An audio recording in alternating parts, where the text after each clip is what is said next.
Well, I am Tim Lupinacci. I am the CEO and chair of Baker Donelson Law Firm, which is across the southeast mid-Atlantic of the United States, about 22 offices.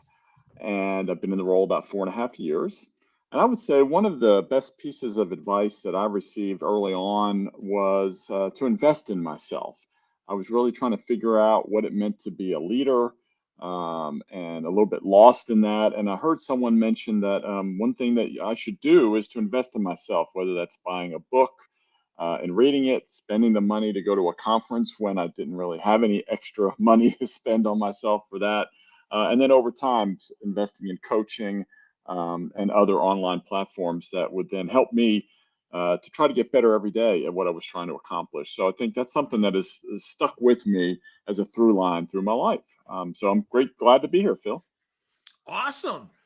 That's great advice too, Tim. Invest in yourself, even if you maybe don't have the extra money yourself. So when, like, how early in your career, who told you that? Was it a mentor, a friend? Where did you get that advice? Well, I think I was trying to remember that because obviously, but it was definitely, I think, a John Maxwell concept. John C. Maxwell, the leadership writer on 21 Irrefutable Laws of Leadership, and I know some of his podcasts, or I guess at that point it was audio cassettes, literally. Um, he talked about that a lot, so that's my earliest recollection of it. But I mean, I've certainly had mentors and others along the way who have encouraged the same things. Excellent. Yeah, I learned that early on in my career too, and that certainly has helped. So yeah, so audio cassettes or CDs. I remember Maxwell's Maximum Impact every month. We'd get the Yes. 4 pages right in the CD, Yes, with the and then CD. his I Max. think I Yeah, used to still have them in my desk drawer. I think I finally got rid of mine 2 moves ago. So Yeah. so I'm done. But that's interesting. So now as CEO, I've got to hear, like, Tim, how do you keep that going? Because a lot of CEOs, and maybe this is a myth, but from my observation, a lot of CEOs, they would tell everyone, right, that they should invest in themselves, but often they don't invest in themselves. So how are you investing in yourself these days? Yeah, so absolutely think that it's something I've got to walk the walk, right? If I'm talking the talk. So I have a leadership coach that I've been working with for 5 or 6 years that I meet with regularly. I do attend conferences on leadership development and strategic leadership. I'm a prolific reader. Matter of fact, I think some of my colleagues get tired of the amount I read because not only do if I find something I really like, then I'll give it out to our board, a copy of the book to our board or to other leaders. So you got to read this, and then they're saying, "Dude, I can't keep up with all that stuff." But I just build it into my cadence of regularly doing that. And then another one, I know. I mean, I really invest in myself also in like a counsel, like a mental health wellness kind of coach that I talk to once every 6, 7 weeks just to check in and see how that's going and anything I'm dealing with. So I think those are some of the ways that I really have invested in myself. I Continuing, love that. Yeah, I love that. I love that you also have a mental health coach. That's yeah, a sign of a very astute leader, I believe, because that's something we just don't talk about enough is our own mental health and being mentally strong. So is there, like, maybe one thing or two things that you've gotten from your from that person that you share with your team that maybe you can share with us today? oh, sure. Well, and it's interesting because I'm a big believer in getting help when you need it because I think a lot of times we think we've got it all figured out regardless of whether you have a title or not. So I know early on in my career when I first became a shareholder of a firm, it was kind of I like really freaked out a lot, and we had a employee assistance program, and I just got a referral through that and talked to someone to really help me think through. That was really more focused on how do I prioritize things, not internalize things except the things I could control, and that really helped me along the way. I certainly on and off have done gone to counseling with my wife just to make sure we're, um, you know, uh, talking and making sure we can get the best we can be. And we're coming up. We just celebrated 33 years of marriage, so it works. But I would say in the pandemic, particularly, early on, everyone there's all the uncertainty about, and I've been in the role about 8 months of the CEO, and then the pandemic hits, and we're all that stress, and there's no playbook and you're trying to do the next right thing. And I think it really was that fall, I just sort of felt a little overwhelmed. So I reached out to a colleague I knew who was in the psychologist profession and the psychology profession, and and she introduced me to someone. And so I would say some of the things he has helped me certainly with. I struggle, like I think a lot of leaders do, with imposter syndrome. Like they're going to figure out that I don't know what I'm doing, and he's helped me think through that. He's helped me give myself some grace, because I think a lot of times I just have such a high demand on myself and high expectations that I feel like I let others down or myself down. When he's like, "You're so," I mean, he says, "You're very high performing. You're achieving a lot. You got to give yourself some grace and step back and look at." So those are some things at various steps of my journey that I found a lot of help. Wow. Yeah, the giving yourself grace is a big one. I struggle with that as well, and it's so that I think that goes hand in hand with the imposter syndrome, though, It because does. first, only high performers have imposter syndrome. Mediocre people don't think that they're not even self-aware enough to know that they're imposters. Even if they are, they have that high. Sometimes they have that high esteem of themselves, and it's non-deserved, or just the opposite, right? They're like, well, I'm okay here, and this is where I'm going to be, and so maybe I'll find another mediocre job. So I think that's super interesting that you say that. But then you talked about how, regardless of position, that this is important, and that's really where we're going to talk today. Is that everybody leads, and everybody needs to do that. So talk to me, Tim, about how how we can do that from down below. You mentioned books that you give. I mean, does that just go to the board, or do you share that with the entire organization? Or how do people down below, how do they get a feel for your vision?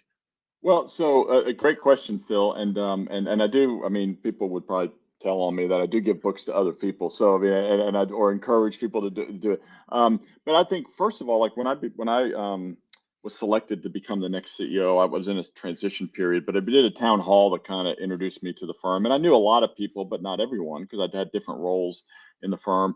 And it literally was speaking that out loud to our colleagues to say, look, I really viewed everyone in the firm as a leader, and that we all needed to step up in whatever role we have, and we can serve our clients. And it may be that it's an internal client, like if you're a receptionist in an office, you have to own and make sure that external clients that come in get welcomed and get taken care of, but also internal clients. And some of the best leaders at our firm are people like in that role, because they can really help lead the whole office. And you would think, oh, that's not an important role, but it's critical. It's vital. It's a face of the firm. So I think the first thing I did was just to let everyone know that I viewed everyone as a part of this firm. The only way we were going to be successful is with all of us leading and driving forward and getting better as a leader in our space. So first we were just acknowledging it. But then we worked really hard to build, I like to call it pathways to success. We worked hard to help, some people I think call it like talent development, investing in our talent, whether that's through online training, whether it's in person training. Our strategic focus is to really focused on trying to become better at being trusted advisors, which is nothing new, but that's what clients in the industry today want, those trusted advisors who know their industry. But we've built out like a mini MBA, trust advisor mini MBA program for the lawyers, but also for business professionals and staff, so that everyone can get better. So we're trying to, invest in our colleagues to say, we want you to be a better leader, but now we're helping you to do it. I mean, I know like with our business services and staff, we gave the Maester book on being a trusted advisor and then taught through it. So that's an example of how we try to do it at every level, including all the way down to the runner in the who runs errands and things like that. So Cool. Wow. Wow. I love that. So that pathway to success gives everybody then that ability to lead from where they are, and then understand where they are, and then see how they can grow. Is am I saying that right? Am I understanding it? You are, and it's interesting because a lot of organizations in the corporate America, there are more hierarchies. Law firms are pretty flat organizations, so I will say it's not. I mean, I'm saying a lot of stuff that it's not easy, right? Because you can only have so many folks in a lot of professional service organization, but in law firms, and so there is a part of it that we have had receptionists who own their space, knocked it out of the park, were a real impact player, who now have moved up and head a whole department. I mean, that we have had pathways where people have done that, but even if there's a little bit of a ceiling on the job opportunities in the sense of you can only have so many legal secretaries. You may have a head legal secretary, but we can. But I really want folks to see that you can invest in them, and they can get better in what they do, and who they are, and how they can impact the community. So it is a job progression, but in some instances, it's just about trying to get more fulfillment and purpose in what we're doing by getting better at it. So it's a little bit of both. Legal law firms are interesting with that flat organizational structure. Yeah, that is interesting. And yet I would say a lot of businesses suffer with the same thing, and that they don't feel like they can Right. do anything. And Right. yet so they feel powerless, and yet they have opportunity. But the fact that you don't and are still able to empower is really important. So what, Tim, I have to ask, inside your organization, what does leadership actually mean? Like, what is the essence of leadership for you guys? Right. Well, I think it is. I mean, I use that phrase. I mean, it's really owning the the area of your responsibility, the projects you're involved in, owning that you're going to deliver at excellence. You're going to, if you see needs in other places or that wasn't the specific ask, make suggestions, respectfully. I think of it a lot like even when I was a younger lawyer and I really got launched on my, leadership journey. I viewed the practice of law very transactional. I got a project from my boss. I did it. I turned it back in, forgot about it. And now I'm going to get, well, when's the next project? I'll do that. As opposed to looking at the project and maybe thinking about two or three other steps that need to be done or could be done and suggesting that, hey, what about this or that? And so I really think it's about empowering folks to feel like they can own their area. As I said, like our legal assistants, they work in teams and they can help other people on the team if they have extra time or they see something that we can do better. I'm a big proponent of let me know how we can get better and listening to the feedback and then acting on it. So it's like I said, it's challenging, and there is, in some sense, you're serving our clients, and there's pressure and deadlines and stress, and sometimes you just have to get it done. But those are the kind of the philosophy, the mentality that I'm hoping that we can drive forward. So Definitely. Yeah, definitely important things to drive forward. We all have the opportunity there to do the best at what we do. And whether our space is this big or this big, we all right. have that opportunity. So Tim, what do you do though as a leader when you come across someone who doesn't believe that, who doesn't believe that everybody leads? Yeah, our approach at our firm. Well, I'll talk a little bit about I'll talk about the attorneys at first because that's where Sure. I interact with it more directly. But I would say first thing is you got to make sure everyone understands what you're trying to accomplish and what the expectations are. So it's not just you go and say, "Hey, you're not meeting expectations. I don't know what they are." Um, but then, um, but then it's we really, I would say we try to really maybe to a fault we try to really react with compassion. So if I have an individual, particularly a lawyer, who's really struggling with that, who's not respecting others, who, uh, you know, um, maybe being aggressive and yelling and doing a lot of that stuff, really sit down, talk with them, trying to understand what's going on. In some instances, then we would suggest maybe some coaching. But at some point in time, if it just might not be the right fit for them here, and it's helping to coach them out respectfully and so there's a whole spectrum there, and I jumped from the beginning to the end because we really try to work hard along that spectrum. But that's the reality because the more, if you have whatever you define your organization leadership or your strategic vision or how you retreat other people, how you respect other people, if people are not following that over time, and not to drink the Kool-Aid, but that's just a part of your ethos as a company, that can pay all kinds of negative dividends if you don't address it. Because then people say, well, you don't really mean it because so and so gets away with being a jerk or whatever. So we really try to be intentional about it, not again, not in a cookie cutter Kool-Aid type sense, because I love the diversity of the way we approach things and how I don't care what path you take to get there, but as long as we're doing it respectfully and we're moving forward, that's fine. But it's sort of the bad actor that we have to deal with. And we do test ourselves. I mean, it's the Jim Collins idea of make sure you have A players on the bus, and And the leaders are leaders at the front of the bus. And if they're not, I mean, sometimes you just have to release them back to the marketplace if it's just not working out. They're not going to enjoy it either. I mean, it just if there's friction. So again, none of this is easy, but that's some of the approach of how we've done it. Yeah. Well, definitely not easy, but definitely worth it, I think. But have you especially in a law firm? I've got a lot. I've never been an Yeah. attorney. Full disclosure, but I certainly have a lot of friends who are attorneys. When I was back in Milwaukee, a lot of my friends still attorneys there at some of the best firms in Milwaukee. I actually think that I heard about Baker Donelson years ago. So it's fun that you're here with me today. But I'm curious, what happens when you've got someone who's really a good rainmaker but not a great fit? How do you deal with that at a law firm when they all want to make partner, everybody wants to make more money and Right. have more responsibility? So how do you do that in a law firm, Tim?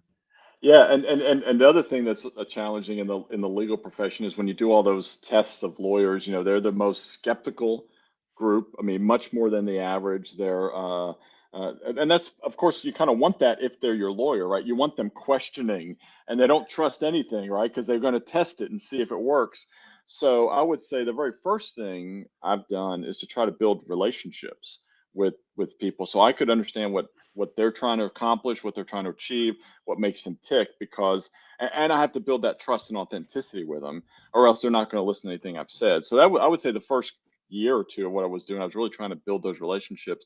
But we have had instances with some of our top rainmakers, just ultimately, not treating people well.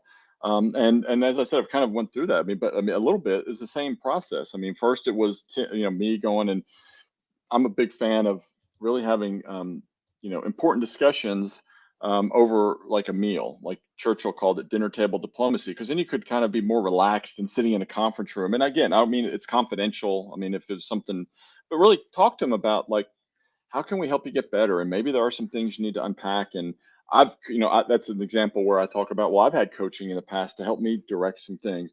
I lead by example. And then sometimes they're willing to do that, and we have seen people successfully then realize some of their blind spots and get better at it, and then continue to thrive and be leaders in this firm. We've seen others who just said, I don't want anything to do with that, like my business, like me as I am, and that's it. And so after a while, though, it just becomes deterioration of morale around others on that team or that office. And we have had to work again humanely with compassion, work through a transition of those individuals. And it's one of those when it's a big book of revenue that can walk out the door. That's something you got to think about, but it really undermines everything you try to accomplish as an organization if you let that fester. So, so I said, it's hard. None of that's easy, but we've done it because we needed to. So. Yeah, that's great. That's great because that is hard. Absolutely. Someone who's bringing in 12% of the revenue, it's tough to Well, make that happen. yeah. Oh, go I was ahead. going to say, fortunately, we're such a big organization Yeah, that we don't yeah, have one person. But no, but you're right. It's still, I mean, yep, point whatever percent is a big yeah. number. So, Yeah, absolutely. Well, it's all impactful, right? 12%, right, 1.2, 0.12. It's all impactful, right? It right. all adds up. So do you have like a motto or a mantra or something? I not like purely motivational, but I know that values matter, right? Right. So how do you instill that, right? You talked about setting expectations. I mean, are there values and mottos or slogans or whatever that you guys live by? Well, it's interesting because I do. I mean, I do have a lot of them personally, and I try to. But I do. We are. I mean, right now since we're in the middle of it. We're in the middle of a 5-year focus on really becoming better trusted advisors. We really talk about the importance of being trusted advisors externally and internally, and then what are the character. You can look online and search trusted advisor, and there's like 4 dozen characteristics. But we've really talked a lot about the ones that matter to us, which include collaboration, working together, respect for each other, and for our clients, listening, knowing in our clients' industry or knowing what we're trying to accomplish in the office. So I think being a trusted advisor is one thing that we've really tried to focus on. I talk a lot about getting better every day. and then unpacking that is, it means it's trying to accomplish a lot of these expectations we're trying to drive. Um, our firm, those because it's Baker Donelson, everything is Baker something. So like we have, Baker Fit is our fitness program, and but we have our Baker Vision, and so we really try to build on that. So we do have some of those that we really try to drive forward. Awesome. Awesome. So, so you mentioned David Maister's book, right, on being Yeah, a trusted advisor. Have you, funny enough, Baker, have you, David C. Baker, do you know him at all? I He's do written not. some books on being a trusted advisor Okay, as no, I'll have well. to look. I'll look Really, it up. yeah, really, really interesting book. He's got the secret trade craft of elite advisor. Really good.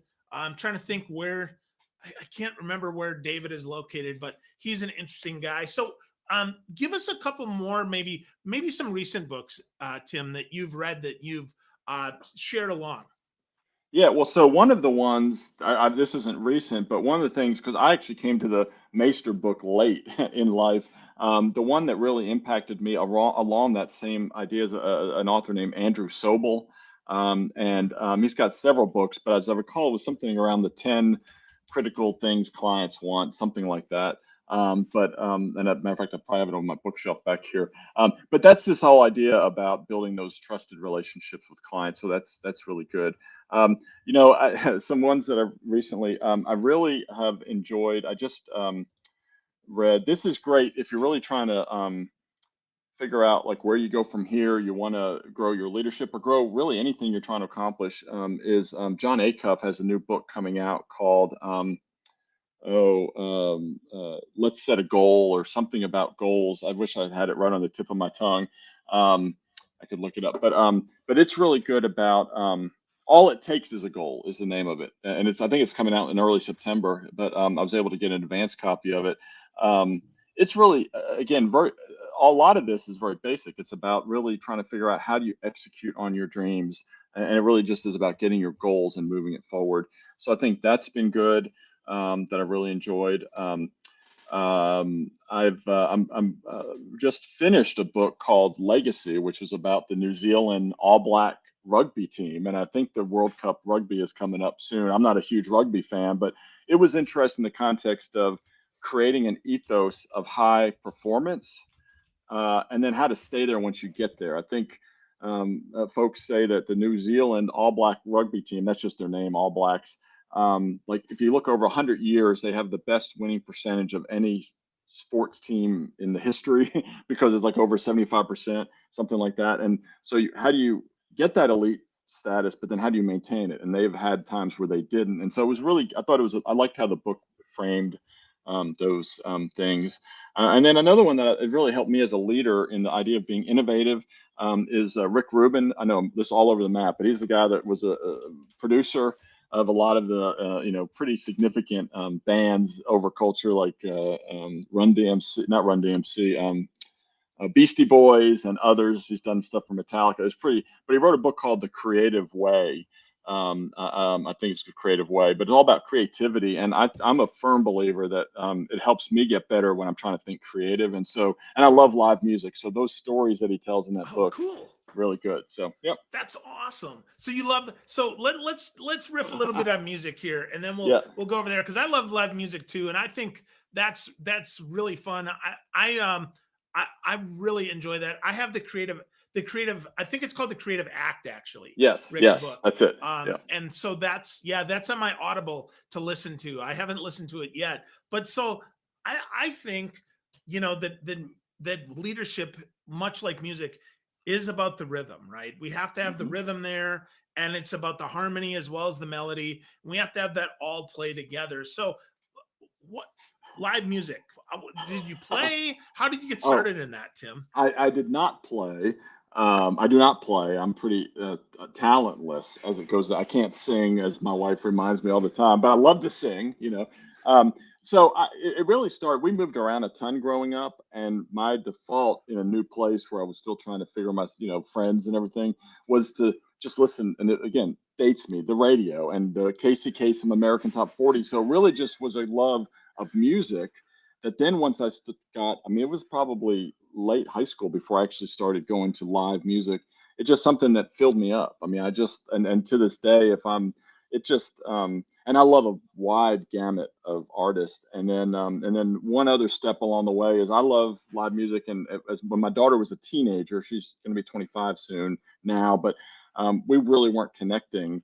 And so I was trying to figure out ways to better connect with her, and she loved music and live music. And so we started doing dad-daughter concerts together. Now, a lot of it at the time were boy bands like One Direction and Justin Bieber and 5 Seconds of Summer, but it evolved, and we went to a Coachella together. We went to Lollapalooza together. So, I mean, she's now doing more with her fiance, going to concerts. But so all of that just is a way that we've continued to connect. But like I said, I can listen to any music live, and it's going to fill me up and get me ready to go for the next week of work. So I love that. same you, same you, I assume. Yeah, for sure. So, Tim, we're probably about the same age. I mean, I was a big Casey Kasem fan. I had my Yep. original, headphones on. I remember that.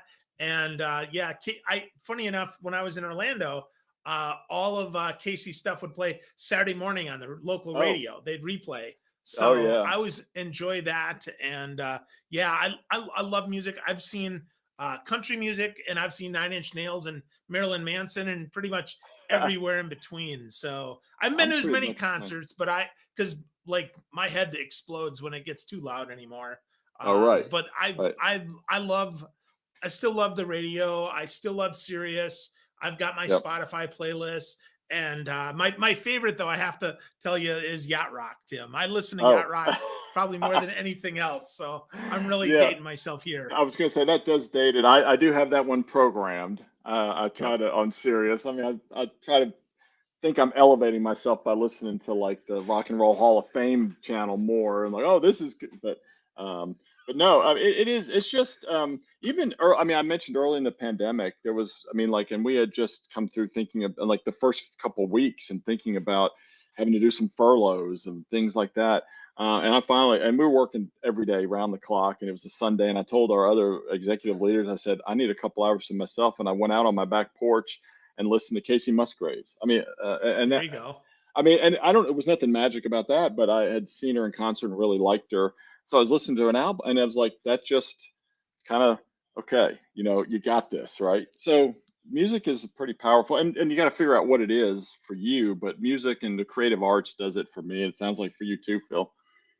Yeah. Well, and to that point, whatever it is, I think it's important that we connect, right? I Yeah. think as Yes. leaders, we have to connect. As parents, we have to connect. As people, we have to connect. And Right.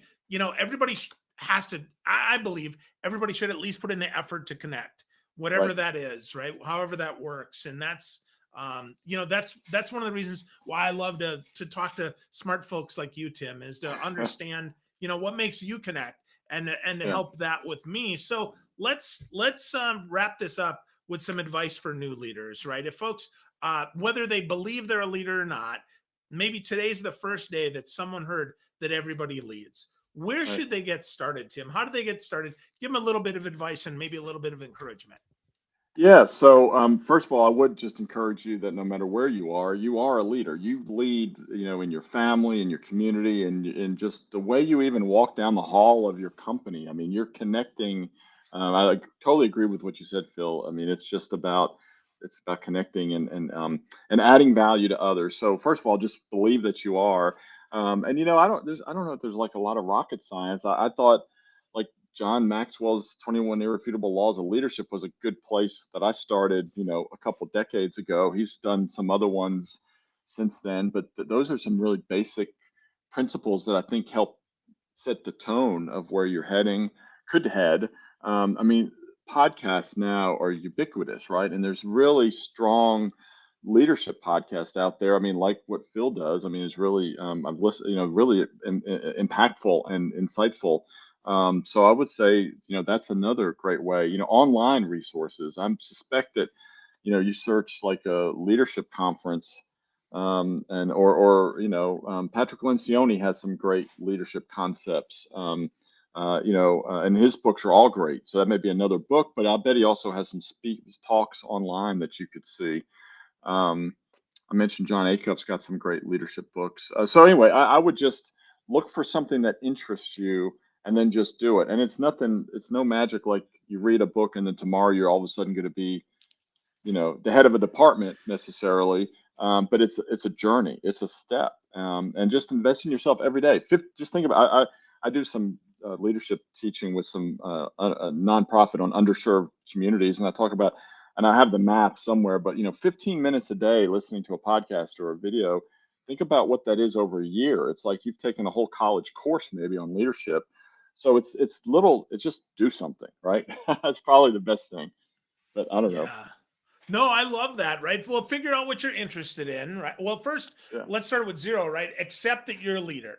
I Right. think that's a great first step. Secondly, uncover what you're interested in and go after that. And third, do something, do anything to better yourself, even 15 minutes a day. I would say even 5 pages a day. You can Right. get through, 5 or 10 books a year if you're willing to invest in 5 or 10 pages a day. So I Well, think and then that's yeah, great, Tim. I love that, Phil. And I think even, look for an opportunity where you can get exercise some leadership muscles. I mean, I know when I was a younger lawyer, there was a young lawyers division that I got to like ultimately like lead a little committee of not a lot of people, but then I had to plan out what the next meeting's going to look like. I mean, everyone's involved in the community, whether it's it's a not, you could do it with a nonprofit, you could do it with a church or synagogue or mosque. I mean, there's all kinds of different, your parent teacher association, you know, um, just start testing out some of the things, and then you can figure out what your leadership style is.